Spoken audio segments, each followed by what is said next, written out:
Leap Earthquake Barbarian, one of the fastest builds in Diablo 4 in Season 7. This build is strong enough that you can one-shot any boss on Tier 4.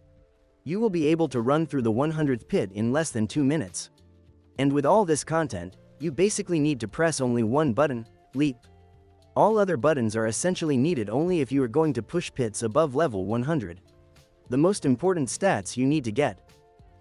For the build to work properly and you can leap infinitely, first of all you need to make the leap cooldown time a little less than 4 seconds. Now I have this value of 3.89 seconds. The value of 4 seconds is obtained due to the fact that if we do not hit any targets, the leap cooldown is reduced by 4 seconds because of the enhanced leap node. If we hit the target, then the cooldown is reduced by the value of up to 3.5 seconds for each target because of the aspect the ring. But we do not need cooldown of 3.5 seconds, because we spend some time in flight when leap for about half a second.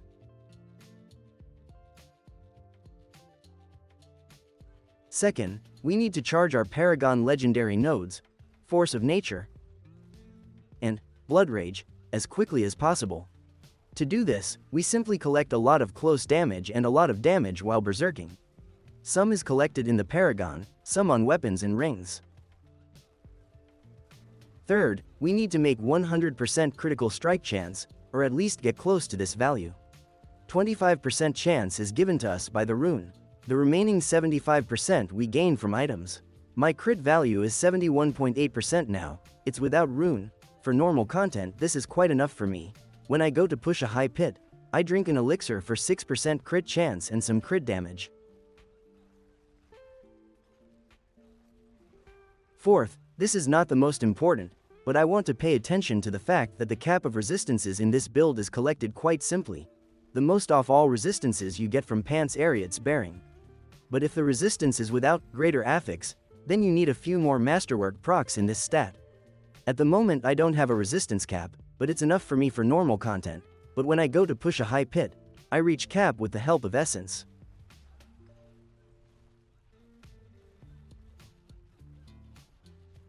Let's run through the equipment. Head, Harlequin Crest, because it gives us a lot of cooldown reduction and a lot of ranks to all active skills. Increasing the value of ranks also reduces their cooldowns. Chest, Shroud of False Death. Case +1 to all passives gives us very much survivability and damage.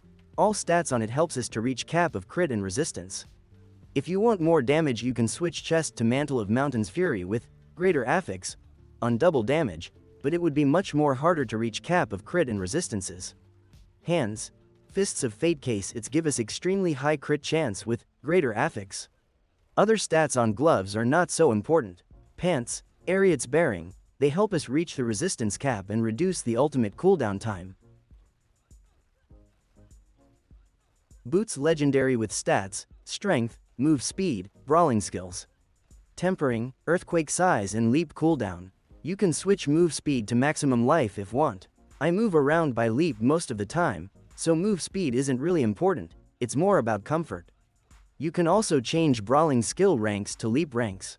But brawling skills will still be better, since brawling skills is not only leap but also war cry. I use Wild Bolt aspect on it, because it helps us to pull enemies and gives little damage to them. Weapons, legendary two-handed mace, polearm, and 2 one-handed swords. Stats on them, strength, maximum life and vulnerable or critical damage. Not very important what you take, crit or vulnerable. In our build they practically are same. Tempering on one two-handed and one one-handed weapon we take close damage, on other we take damage while berserking. On one two-handed weapon we take earthquake cast twice, on others we take heavy hitter. Aspects on weapons we take to maximize damage. On two-handed, aspect of earthquakes and aspect of incendiary fissures. On one-handed vehement brawlers aspect and executioner's aspect.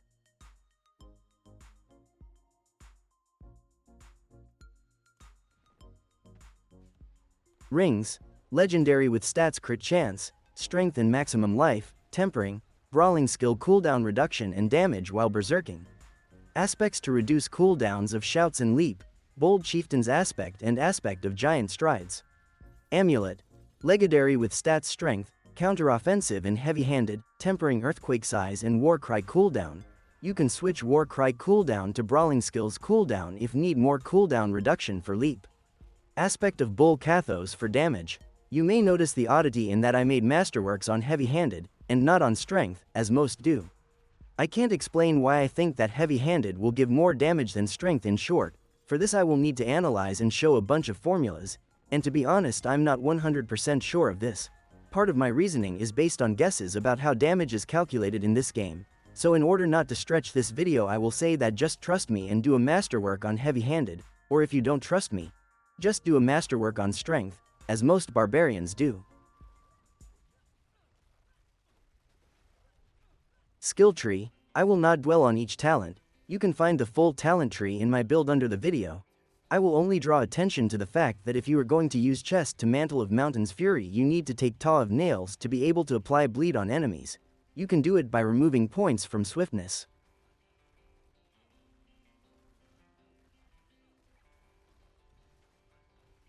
Paragon. You can watch full Paragon tree in build under the video. Here I will show only the main things. Dex, Force of Nature, Decimator, Blood Rage, and Weapons Master. Glyphs. Territorial. Might. At the beginning you can switch Might to Martial to be able to reduce you cooldowns with shout skills. Executioner, Rumble, and Challenger.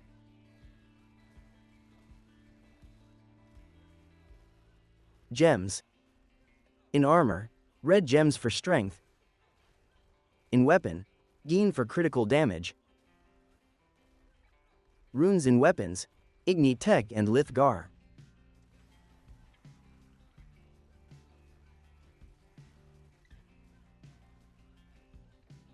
In Jeweler we use Friend of the Bog, Dust Stone and Moonlight Ward.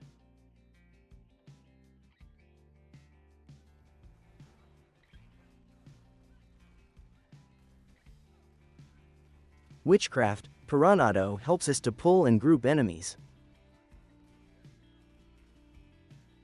Soul Harvest gives us much damage.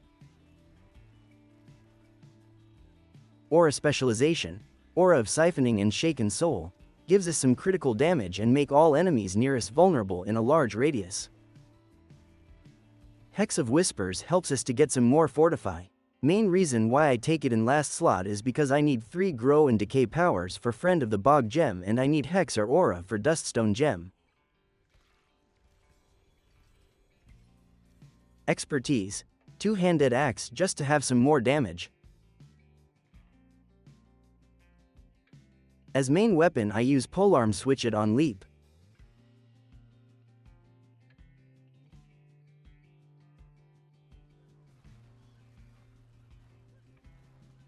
Mercenaries, Subo to get more crit damage, and Rahir to cast him Bastion. It will help us to survive better.